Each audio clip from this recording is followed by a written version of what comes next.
21ویں صدی میں محکومیت اور آزادی کے درمیان جنگ کو جاری رکھتے ہوئے اپوزیشن گروپس تیزی سے غیر تشدد پسند مگر جدید طریقوں کی طرف راغب ہو رہے ہیں۔ تو جہاں ماضی میں آمروں کی کوشش یہ ہوتی تھی کہ ہتھیار مخالفین کے ہاتھوں میں نہ پہنچ پائیں، وہیں اب وہ کوشش کرتے ہیں کہ مخالفین سڑکوں پر نہ نکلیں۔ یہ کہتے ہیں سلیٹ میگزین کے William ڈابسن۔ Why do I really care what you think? I just care that you don't participate. You need to not participate. Dobson نے حال ہی میں the dictators learning curve inside the global battle for democracy کے نام سے ایک کتاب تحریر کی ہے۔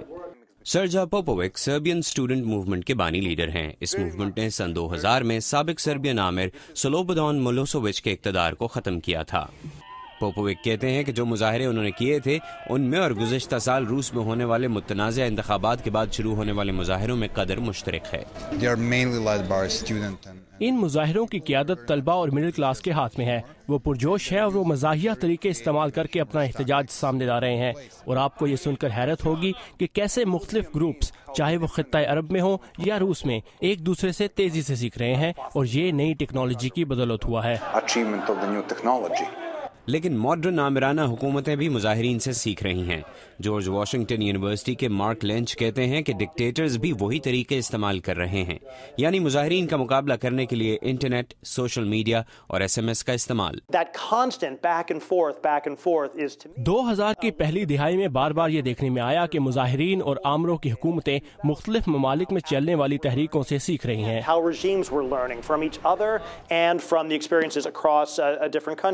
لینچ کہتے ہیں کہ مصر کی حکومت مظاہرین کا جواب دینے کے لیے اپنے ذرائع استعمال کر رہی تھی۔ اگر آپ موجودہ مصر کو دیکھیں تو سوشل میڈیا مظاہرین کو موقع دیتا ہے کہ وہ اکٹھے ہوں اور اپنا پیغام دوسروں تک پہنچائیں، لیکن فوجی حکومتیں سرکاری ٹیلی ویژن کو استعمال کر کے اپنا پیغام لوگوں تک پہنچاتی ہیں اور مظاہرین کی ساکھ خراب کرتی ہیں۔ بدامنی پیدا ہونے کا خوف پیدا کیا جاتا ہے، جس سے لوگوں کو انقلاب کے خلاف کرنے میں مدد ملتی ہے۔ لینچ کہتے ہیں کہ شام کی صورتحال یہ ثابت کرتی ہے کہ آمرانہ حکومتوں کو بھی لوگوں کی حمایت حاصل ہے، کیونکہ بہت سے لوگ کسی ممکنہ تبدیلی کو خطرہ سمجھتے ہیں، اور یہی وہ حالات ہیں جب کسی خونی انقلاب کو عدم تشدد پر مبنی طریقوں سے روکنا ضروری ہوتا ہے۔ محمد Atif, Urdu VOA۔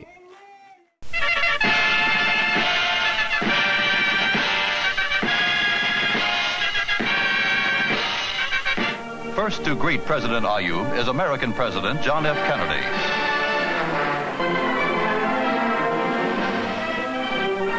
In Mr. Kennedy's new presidential limousine, the two presidents acknowledged the cheers of the throng. کل کے شو میں دیکھیے پاک امریکہ تعلقات کے ماضی کی چند خوشگوار جھلکیاں، اور وہ رینچ جہاں 1961 میں پاکستانی صدر ایوب خان کو امریکہ کے سرکاری دورے پر اس وقت کے نائب امریکی صدر لنڈن بی جانسن نے دیا ایک باربیکیو لنچ۔